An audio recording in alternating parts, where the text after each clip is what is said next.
The graveyard shift as a cleaner in the Omnicorp Tower was the easiest job I ever had. It was also the loneliest. My entire job was to sit in a small, quiet office for 8 hours, or to push a mop through the vast empty floors. The 14th floor was my responsibility, a concrete maze of cubicles and offices, all under the constant humming buzz of fluorescent lights. During my shift, nothing ever happened. The silence was the hardest part. You get used to it, but you never really like it. Last Tuesday, the silence broke. It was just after 2 a.m. I was mopping when a light flicked on at the far end of the long, dark service corridor. The motion sensor. I stopped and waited. I assumed it was a rat, maybe a large moth. After a minute, the light turned off.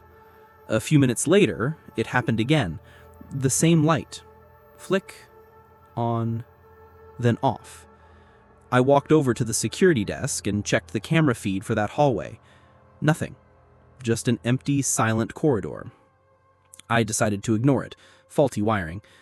But then, a different light turned on. The next one in the sequence, closer to me. It stayed on. A minute later, the one after that flicked on. Then the next. One by one, the lights were turning on, in a perfect, deliberate sequence, as if an invisible person was taking a slow, steady walk directly towards me. I was frozen, just staring down the hallway as the pool of light grew closer. I grabbed my phone to call my supervisor, my hands shaking. As I held the phone to my ear, the final light, the one directly over the door to the room I was in, flicked on with a soft click. And then, through the phone, I heard my supervisor's voice. He sounded panicked. He said, "Leo, are you okay? The whole building just lost power." I looked up. All the lights in my room were still on. The humming was gone. The only light was coming from the hallway. And the only sound was the soft, slow turning of the doorknob.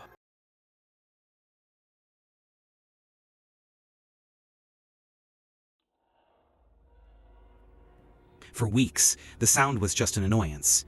I live on the 3rd floor of an old pre-war apartment building. The walls are thin. You learn to live with your neighbors' lives bleeding into your own. But my upstairs neighbor in Unit 4B was testing my patience. Every single night at exactly 3:15 a.m. it would start. A loud, heavy scraping sound. The unmistakable noise of a heavy piece of wooden furniture being dragged slowly across a bare floor. It would go on for 10 minutes, then stop. Every single night. After a month of broken sleep, I'd had enough. I went to my landlord, Mr. Henderson. I told him about the noise, about the furniture, about 3:15 a.m. He just stared at me. His friendly expression slowly melted away, replaced by one of confusion, and then of pity. He lowered his voice. He told me to follow him to his office. He pulled out a dusty, old ledger and pointed a trembling finger at a line on the page. "Honey," he said softly, "that's impossible." He explained that Unit 4B, the apartment directly above mine, had been empty for 12 years. It was gutted by an electrical fire back in 2012. The last tenant, an elderly woman, had died in that fire. Her body was found next to her favorite piece of furniture, a heavy, ornate wooden wardrobe. The apartment was still sealed, condemned. No one had been inside since. I felt the blood drain from my face. It had to be a mistake. Rats, pipes, anything. That night, I lay in bed, wide awake, staring at the clock. 3:14 a.m. I held my breath. The second hand ticked over. 3:15 a.m. The scraping started, louder and more violent than ever before. It sounded like it was right above my head, but this time there was a new sound mixed in with the scraping. A faint, raspy, muffled voice. It was calling down to me, its words distorted by the ceiling between us. It was whispering, "Help me move it."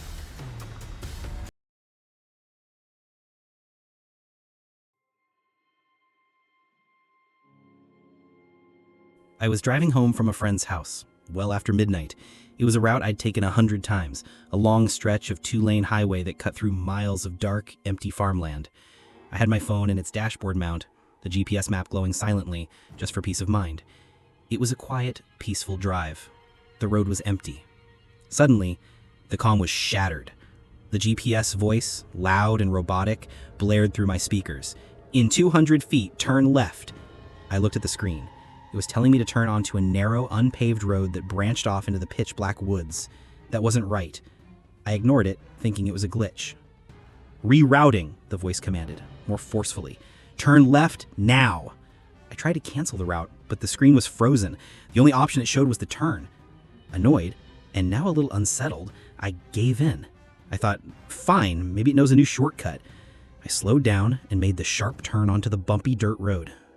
The trees closed in around me, their branches scraping against the sides of my car. This was no shortcut. My phone had no signal here.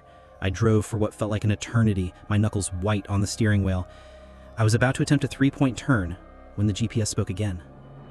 Its voice was different now. Slower. Calmer. It said, "Stop the car." I did. Turn off the engine.